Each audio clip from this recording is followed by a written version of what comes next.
stay forever. Hello there again, my friends, this is the boy and his dog, and welcome to Retro Edition, where I continue my mission to play and review every game released on the Evercade, old and new. In today's video we take a deeper butchers at the 6th game on the C64 Collection, Jumpman. So, without further ado, let's get started.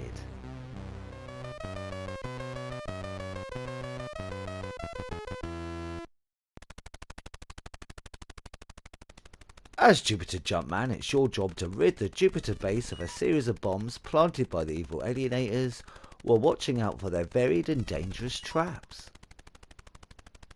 Jumpman is a platform game for 1 to 4 alternating players developed by Randy Glover and released for the Commodore 64 in 1983.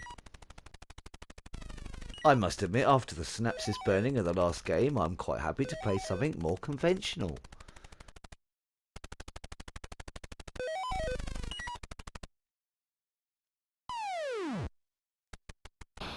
The game looks incredibly basic and its controls are a tiny bit fiddly.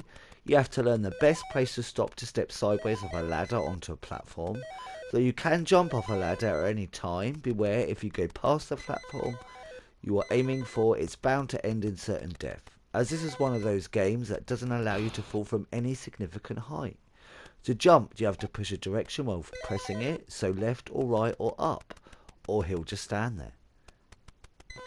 And yes, the game is unfair at times. At one point I lost all my lives because the enemy was hanging around where my respawn point was. Really quite frustrating. But once you have the controls in your head and you've learnt the way of this game, it's a bit of a beauty.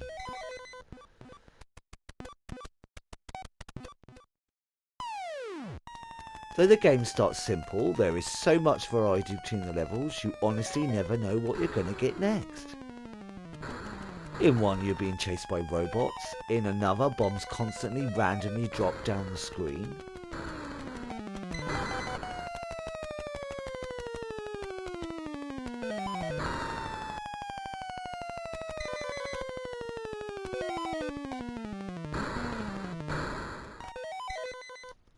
On another stage there's colour blocks that when they touch you make you automatically jump, which can definitely put you in some bother.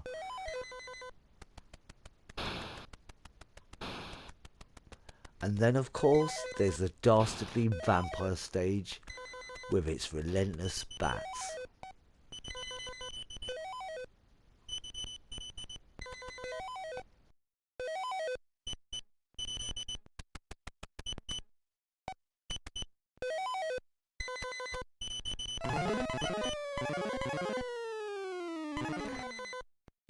The game gets even more creative when a stage is actually crumbling apart as you traverse it.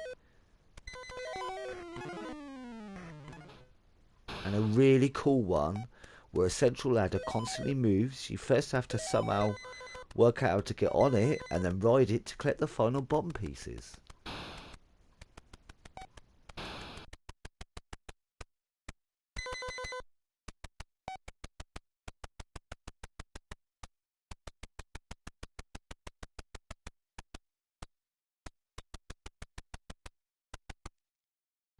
Warning though, every time you pick a bomb it can change the level, making platforms appear or disappear. Some levels cannot be completed if you take the wrong bomb first, much to my dismay. I can't lie, I love this game. It may be a little slow to get going and be a tricky beast, but it has great entry points if you want to jump to later stages, and once you've got through those there's a mode which loops through all the stages and a further mode which randomly drops the stages you do. But why oh why do I always get the vampire stage? And if you want to be really mental, you can up the speed in which everything moves. My goodness, at top speed the game is bonkers mental insane. Love it. Even if I last only mere seconds. All in all, another great game in the collection. Although it looks basic from the outside, the wealth of new ideas it throws at you each stage, bringing with it brand new challenges, will push you forward wondering what the fuck is coming next. The game can be naughty at times, but maybe because of its charm and sackful ideas, I can forgive it almost anything. That's 4 out of 5 so far, with only last episode's Iridis Alpha peeing me off somewhat. So am, as always, excited to see what comes next. And if you've made it here to the end of the video, thank you ever so much for joining me. Please leave a thumbs up or a comment if you would like. Either way, I'm just chuffed you poked your head in the door to take a gander. As always, I hope you have an awesome day, my friends. And until next time, be seeing you.